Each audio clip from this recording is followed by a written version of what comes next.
और यह थेल्स प्रमेय आपके बोर्ड पेपर में आ सकती है। ये थेल्स प्रमेय 2019, 2020, 2022, 2023, 2024 में पूछी गई है और जब भी ये बोर्ड पेपर में आती है तो पूरे 6 नंबर की आती है।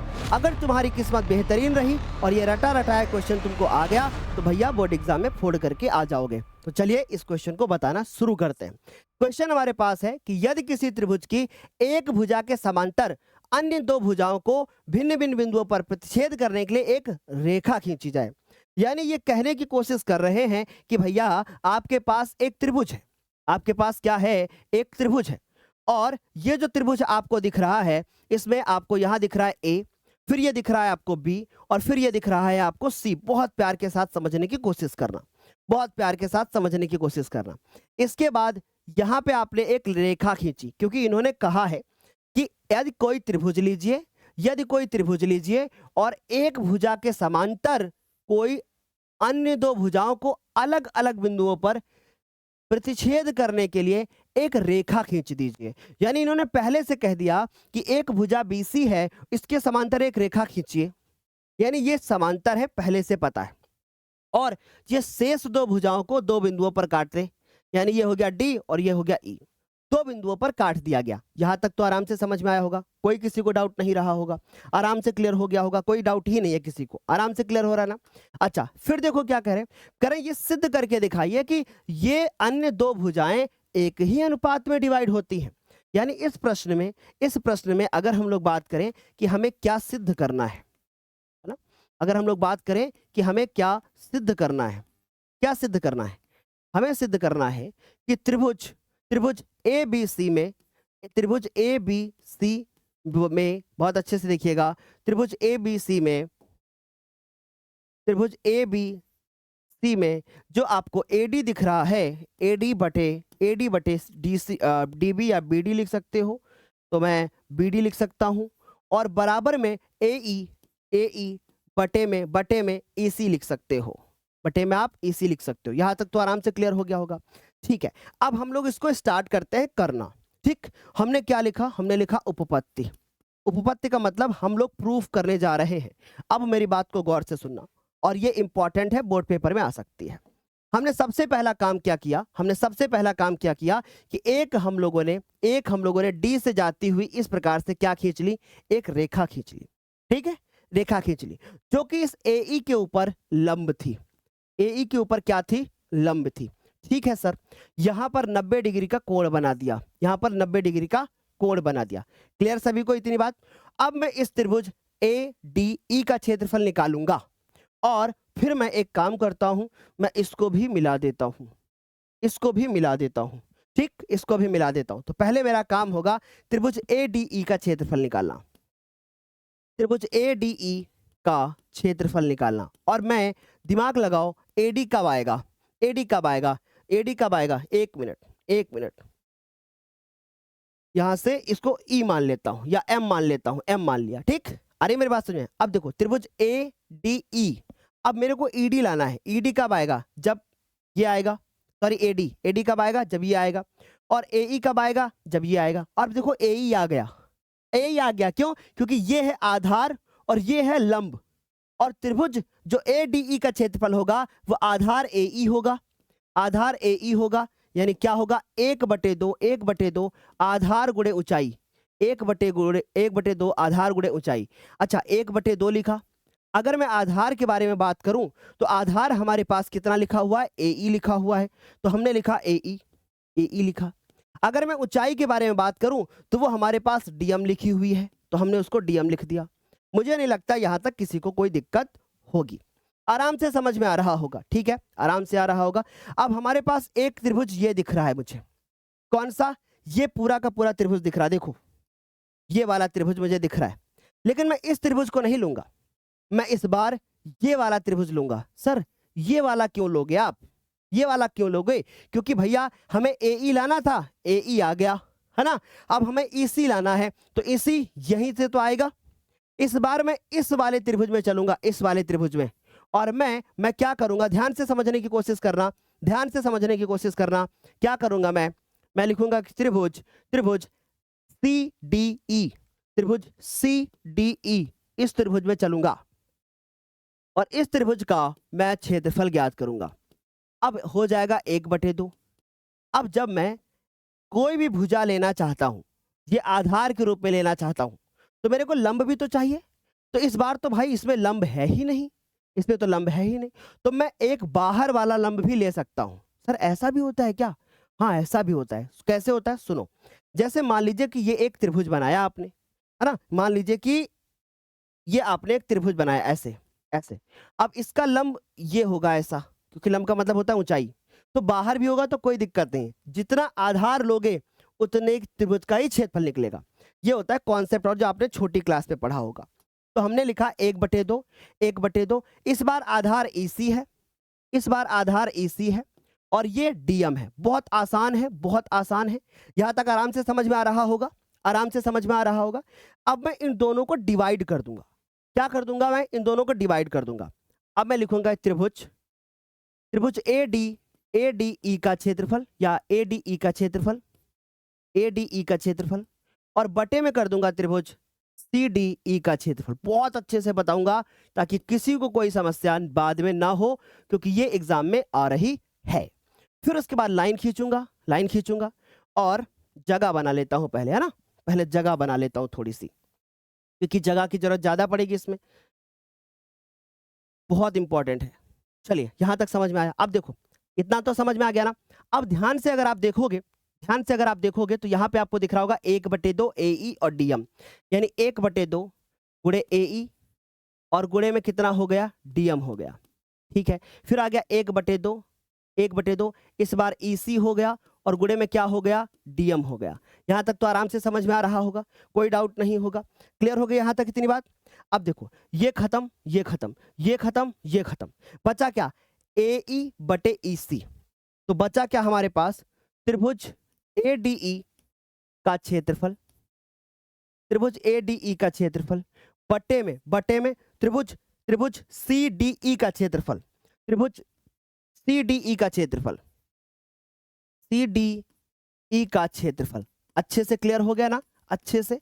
अब देखो क्या बचा, बचा मेरे पास AE/EC, AE/EC, AE बटे में EC। ये बन गया समीकरण नंबर 1। अब देखिए ध्यान से, अब ध्यान से देखना और समझने की कोशिश करना। अब आप देखो, अगर मैं एक काम कर लूं, अगर मैं एक काम कर लूं, मैं इसको मिला दूं ऐसे, ऐसे मिला दूं, और मैं इसको मिला दूं ऐसे, और इस बार मैं एक काम करता हूं, मैं इसको n मान लेता हूं, और इस बार मैं त्रिभुज, इस वाले त्रिभुज का क्षेत्रफल निकालूंगा पूरे का। परंतु इस बार आधार जो लूंगा वो मैं AD लूंगा, और जो मैं लंब लूंगा वो EN लूंगा। समझ गए? लंब जो लूंगा मैं वो EN लूंगा, और आधार में AD लूंगा। सर ऐसा क्यों? ऐसा क्यों सर? क्योंकि इस बार मुझे AD लाना है ना। और फिर मैं दूसरे कौन सा त्रिभुज लूंगा? दूसरा मैं ये वाला लूंगा, और इसमें ये आधार लूंगा और ये लंब लूंगा, यानी जो मैंने अभी किया ना वही रिपीट करूंगा। समझ गए? सर इसका कोई दूसरा मेथड भी है क्या? नहीं, अकेला मेथड है इस क्वेश्चन का। तो सबसे पहले त्रिभुज ADE का क्षेत्रफल, क्या लिखेंगे? त्रिभुज ADE का क्षेत्रफल। देखिए क्या लिखेंगे? त्रिभुज ADE का क्षेत्रफल। इस बार क्या होगा? 1/2, 1/2, और ये हो गया आधार, ये हो गया लंब, यानी AD गुणे EN, AD गुणे EN। समझ गए? उसके बाद देखो त्रिभुज, अब हमारे पास कौन सा होगा? अब हमारे पास कौन सा होगा? त्रिभुज BDE का क्षेत्रफल, त्रिभुज BDE। तो हमने लिखा त्रिभुज BDE का क्षेत्रफल। समझ गए? BDE का क्षेत्रफल 1/2। इस बार जो हमारे पास आधार होगा वो होगा BD, और लंब क्या लेंगे? EN। ठीक, तो ये हो जाएगा BD, और EN हमारा लंब हो जाएगा। मैं इनको दोनों को डिवाइड कर दूंगा, दोनों को डिवाइड कर दूंगा जैसे पीछे किया था। तो त्रिभुज ADE बटे त्रिभुज BDE, मैं इन दोनों को डिवाइड कर दूंगा, मैं इन दोनों को डिवाइड कर दूंगा। समझ गए? चलो अभी देखो 1/2 AD गुणे में EN। ठीक है, फिर उसके बाद 1/2 AD BD गुणे में EN। समझ गए? अब देखिए कट गए, ये कट गया, ये कट गया, ये कट गया, ये कट गया। बचा क्या? बचा हमारे पास AD और बटे BD, ये बचा। इधर क्या बचा हमारे पास? इधर क्या बचा हमारे पास? इधर बचा ये बचा इधर। समझ गए? ये बन गई हमारी इक्वेशन नंबर 2। अब मुझे जल्दी से कमेंट करके बताइए क्या यहां तक समझ में आया आप लोगों को? फिर मैं आगे बढ़ जाता हूं। बोलो यहां तक सभी को समझ में आ गया? आगे बढ़ूं मैं? आप बहुत बेहतरीन सी क्वेश्चन, बहुत बहुत बेहतरीन सा है। ठीक है, चलो मैं आगे। चलो यहां तक तो समझ में आ गया ना? कोई डाउट नहीं किसी को? चलिए आगे चलते हैं। अब मैं अगर ध्यान से देखूं तो मुझे पता है, क्या मुझे पता चल रहा है कि इसको अगर ध्यान से देखूं और मैं इसको ध्यान से अगर देखूं, इन दोनों से मुझे एक बात का पता चल रहा है कि इधर भी ADE है और इधर भी ADE है, इधर CDE है और इधर BDE है। ये दोनों त्रिभुज कौन से हैं? दिमाग लगाओ, ये दोनों त्रिभुज कौन से हैं? ये देखो, ये एक त्रिभुज है ऐसे और ये दूसरा त्रिभुज है ऐसे। और ये दोनों त्रिभुज जो बने हैं वो दो समांतर भुजाओं के बीच में बने हैं, एक ये भुजा और दूसरी ये भुजा। हमने 9th क्लास में कॉन्सेप्ट पढ़ा था। हमने 9th क्लास में एक कॉन्सेप्ट पढ़ा था। क्या कॉन्सेप्ट पढ़ा था मैं बताता हूं आपको। 9th क्लास में एक कॉन्सेप्ट आपने पढ़ा था कि अगर मान लीजिए कि एक भुजा है हमारे पास ये D और ये है हमारे पास E, एक और है B और ये है हमारे पास C, और ये दोनों समांतर हैं और मैं इनको ऐसे मिला दूं, ऐसे, तो त्रिभुज जो हमारे पास एक बन करके आएगा, कौन सा वाला बन करके आएगा? जो त्रिभुज ये वाला बन करके आएगा, ये वाला, इसका नाम क्या होगा? BDE। जो त्रिभुज BDE का क्षेत्रफल होगा,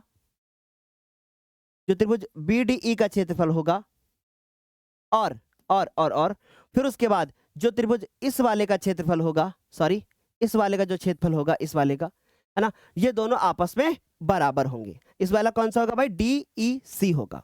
ठीक, यानी कि अब आप ध्यान से देखें, यहां स्टार लगाएं कि ये वाले त्रिभुज का क्षेत्रफल और ये वाले त्रिभुज का क्षेत्रफल बराबर होगा। कैसे? इसका नाम क्या है? इसका नाम है CDE और इसका नाम है BDE। देखो CDE कहां है? बहुत अच्छे से एक्सप्लेन कर रहा हूं बच्चों।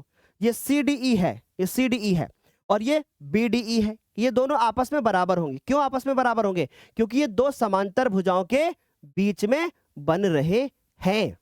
समझ गए? तो मैं यही बात लिख दूंगा। क्या लिख दूंगा? मैं लिख दूंगा कि त्रिभुज CDE का क्षेत्रफल, और इस तरीके के क्वेश्चंस तुम्हें ज्ञानोदय के अलावा कहीं और नहीं मिलेंगे, क्योंकि ये क्वेश्चंस कराने से बच्चों का मोह हो जाता है। त्रिभुज CDE का क्षेत्रफल और त्रिभुज BDE का क्षेत्रफल एक समान होगा। क्या होगा? एक समान होगा। कारण सुनो क्यों। क्या होगा? एक समान होगा। क्योंकि यह दोनों समांतर भुजाओं के बीच बने हुए कोण हैं, बने हुए त्रिभुज हैं। ओके बच्चों, यहां तक इतनी बात समझ में आ गई?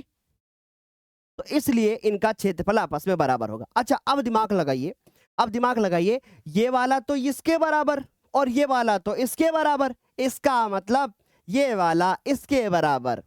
समझ गए? इसका मतलब देखो, ये वाला इसके बराबर और ये वाला इसके बराबर, और इसलिए ये वाला इसके बराबर, है ना। क्या लिख दूंगा मैं? मैं लिख दूंगा कि अतः समीकरण नंबर 1 व 2 से अगर मैं डायरेक्ट ये बात लिखूंगा कि AE बटे EC बराबर AD बटे में BD, और यही है हमारी थेल्स प्रमेय। मैं पुनः एक बार एक्सप्लेन कर दूंगा और अच्छे से समझने की कोशिश करना, दोबारा मैं बता दूंगा। और 6 नंबर का क्वेश्चन 2025 के बोर्ड एग्जाम में पूछा जाएगा। ध्यान से मेरी बात को समझने की कोशिश करिए। मुझे प्रूफ करना था कि एक आपके पास त्रिभुज है, आपके पास एक त्रिभुज है, और इस त्रिभुज में जो आप देख रहे हैं कि एक भुजा खींची गई, वो भुजा इसके समांतर है। और अगर समांतर खींचे तो जो AD होगा, AD बटे BD होगा और AE बटे EC होगा। समझ गए? ये दोनों होंगे हमारे, यानी AD बटे BD होगा, AE बटे EC होगा। समझ गए इतनी बात? तो मुझे ये प्रूफ करना था। मैंने सबसे पहले क्या किया, पहले मैंने एक इस तरीके से लंब खींचा और इसको आधार माना, इसको ऊंचाई माना और इस पूरे त्रिभुज का क्षेत्रफल निकाला। फिर मैं इस त्रिभुज में पहुंचा और मैंने इस बार इसको आधार माना, इसको ऊंचाई लिया और इस त्रिभुज का क्षेत्रफल निकाल दिया, इस त्रिभुज का क्षेत्रफल निकाल दिया ऐसे। समझ रहे हो? फिर क्या किया सर आपने? चलो देखो फिर क्या किया हमने। फिर हम आए इधर और हमने इस बार इधर से लंब खींचा। फिर उसके बाद इस त्रिभुज का क्षेत्रफल निकाला, इसको आधार माना, इसको ऊंचाई माना। डन। फिर उसके बाद हमने इस त्रिभुज का क्षेत्रफल निकाला, इस बार इसको आधार माना, इसको ऊंचाई माना। ठीक। और दो इक्वेशन बनी, दोनों इक्वेशन में से हमने देखा AE बटे EC और AD बटे BD, क्योंकि हमको यही लाना था, AD बटे BD, AE बटे EC, यही लाना था। फिर हमने देखा कि भैया इन दोनों में क्या चेंज है। मैंने स्टार बनाया और मैंने इसको बराबर करने के लिए कुछ काम किया। मैंने कहा कि देखो ये एक भुजा है और ये एक दूसरी भुजा है, करेक्ट, और ये दोनों भुजाएं आपस में समांतर हैं, ये दोनों भुजाएं आपस में समांतर हैं। और दो समांतर भुजाओं के बीच में अगर दो त्रिभुज बन जाएं, एक त्रिभुज ये बन जाए और एक त्रिभुज ये बन जाए, तो दोनों का जो क्षेत्रफल होगा वो आपस में क्या होगा, बराबर होगा। क्या यहां तक मेरी बात समझ में आ गई? आई होप आराम से समझ में आ गई होगी। और ये आपकी बुक की सबसे इंपॉर्टेंट प्रमेय है जो कि आपको बोर्ड एग्जाम में देखने को मिल जाएगी। आई होप मेरी बात आपको समझ में आई होगी। और इसी प्रकार के बहुत सारे वीडियोस देखने के लिए आप ज्ञानोदय के गुरुजी को फॉलो कर सकते हैं और बोर्ड एग्जाम की बहुत बेहतरीन तैयारी कर सकते हैं। समझ गए? आई होप यहां तक क्लियर होगा। मिलते हैं अगले वीडियो में।